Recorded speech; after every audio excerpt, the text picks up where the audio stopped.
যে আমরা শুধু নামে মুসলমান হয়েছি। আমার বাবা মুসলমান ছিল, সেই জন্য মুসলমান হয়ে গেছি। আমার দাদা মুসলমান ছিল, সেই জন্য মুসলমান হয়ে গেছি। ইসলাম কি?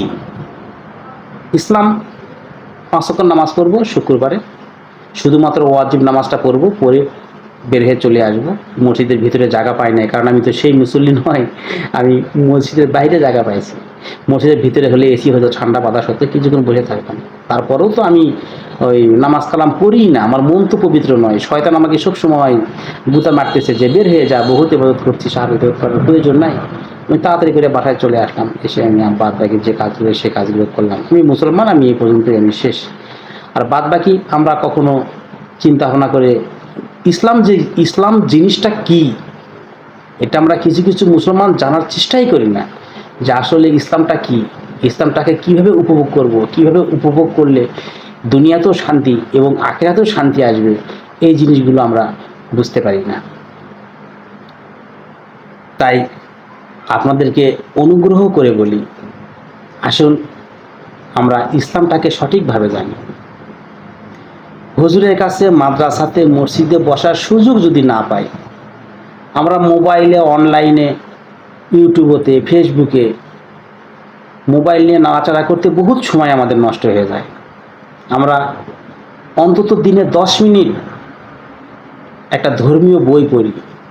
দৈনন্দিন জীবনের যে মাসলাগুলো আছে, সেই মাসলাগুলো সম্পর্কে আমরা জানি। আমরা দুধের সম্পর্কে জানি, বেহেশতের সম্পর্কে জানার চেষ্টা করি। নবী করিম সাল্লাল্লাহু আলাইহি ওয়াসাল্লাম কীভাবে তার ৬৩ বছর তার কীভাবে চলছে সেটা জানার চেষ্টা করি। সাহাবীগণ কীভাবে চলছে এটা জানার চেষ্টা করি। আসলে কীভাবে চললে আল্লাহ খুশি হবে, কীভাবে চললে নবী করিম সাল্লাল্লাহু আলাইহি ওয়াসাল্লামের ইচ্ছা মতো, নবী করিম সাল্লাল্লাহু আলাইহি ওয়াসাল্লামের সুন্নত অনুযায়ী চলা হবে, এগুলো জানার চেষ্টা করি। আসলে আমরা প্রস্রাব করে যে কুলুপ করতে হবে এটাই আমরা জানি না। প্রস্রাব করে কুলুপ না করলে কি হবে, আর প্রস্রাব করে কুলুপ করলে কি হবে, এই জিনিসটাই আমরা কখনো জানার চেষ্টা করি না। ভাই, যে কোনো মুহূর্তে আপনার মৃত্যু হতে পারে। তাই আসুন আমরা ইসলামটাকে একটু জানার চেষ্টা করি। আপনি যে কোম্পানিতে চাকরি করেন, সেই কোম্পানির একটা সংবিধান আছে। যেমন আমি যেখানে জব করি আর কি, আমি এখানে জব করি, এখানে আমাকে সকাল 9টায় অ্যাটেন্ড করতে হয়, 1 মিনিট লেট করা যাবে না। দুপুরে লাঞ্চের 1টার দিকে 1 ঘন্টা লাঞ্চের টাইম থাকে, আবার 2টার দিকে এসে অ্যাটেন্ড করতে হয়। তারপর আবার বৈকাল 5টা পর্যন্ত, কোনো দিন বৈকাল 6টা পর্যন্ত আমাকে অ্যাটেন্ড করতে হয়। তারপরে এখান থেকে চলে যাওয়া লাগে, আমার ডিউটি শেষ।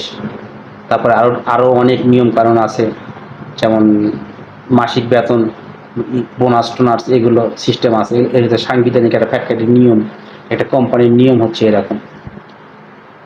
ঠিক আল্লাহ আপনাকে পৃথিবীতে পাঠাইছেন, ঠিক সেরকম একটা সংবিধান দিয়ে দিয়েছেন। আমি যদি এইখানে জব করতে এসে আমি যদি এই সংবিধানের বাইরে যদি চলি, তাহলে এই কোম্পানি কিন্তু আমাকে বেতন দিবে না, এবং চাকরি থেকে আমাকে তারাই দিবে, যে আপনার মতো অযোগ্য লোকের আমার প্রয়োজন নেই।